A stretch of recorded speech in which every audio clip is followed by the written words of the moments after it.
अस्सलामु अलैकुम वरहमतुल्लाह। एक सवाल है कि किन किन औरतों से निकाह करना हराम है। इससे पहले मैंने एक वीडियो बनाई थी जिसका टॉपिक था कि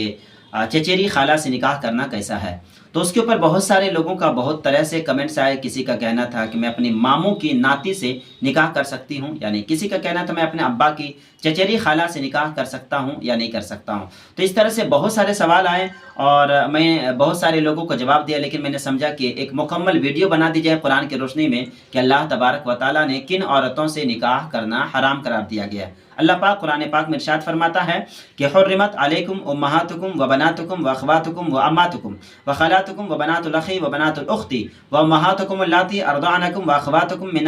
मिनर रदाअती व उम्महातु निसाइकुम व रबाइबुकुम अल्लाती फी हुजूरिकुम मिन निसाइकुम अल्लाती दखलतुम बिहिन्ना फ़इन लम तकूनु दखलतुम बिहिन्ना फला जुनाहा अलैकुम व हलाइलु अबनाइकुम अल्लज़ीना मिन अस्लाबिकुम व अन तजमअू बैनल उख्तैनि इल्ला मा क़द सलफ़ इन्नल्लाहा काना गफ़ूरर रहीमा। कुरान पाक में अल्लाह तबारक व तआला इरशाद फरमाता है कि तुम पर हराम की गई तुम्हारी माएँ और तुम्हारी बेटियां, तुम्हारी बहनें और तुम्हारी फूफियां और तुम्हारी खालाएं और भतीजियां और भांजियां और तुम्हारी वो माएँ जिन्होंने तुमको दूध पिलाया और तुम्हारी वो बहनें जो दूध पीने की वजह से हैं और तुम्हारी बीवियों की माएँ और तुम्हारी बेटियों की बेटियां जो कि तुम्हारी परवरिश में रहती हैं, उन बीवियों से जिनके साथ तुमने सोहबत की हो, और अगर तुमने उन बीवियों से सोहबत ना की हो तो तुमको कोई गुनाह नहीं, और तुम्हारी उन बेटों की बीवियां जो कि तुम्हारी नस्ल से हों, और ये कि तुम दो बहनों को रज़ाई हो या नसबी एक साथ रखो, लेकिन जो पहले हो चुका बेशक अल्लाह तबारक व तआला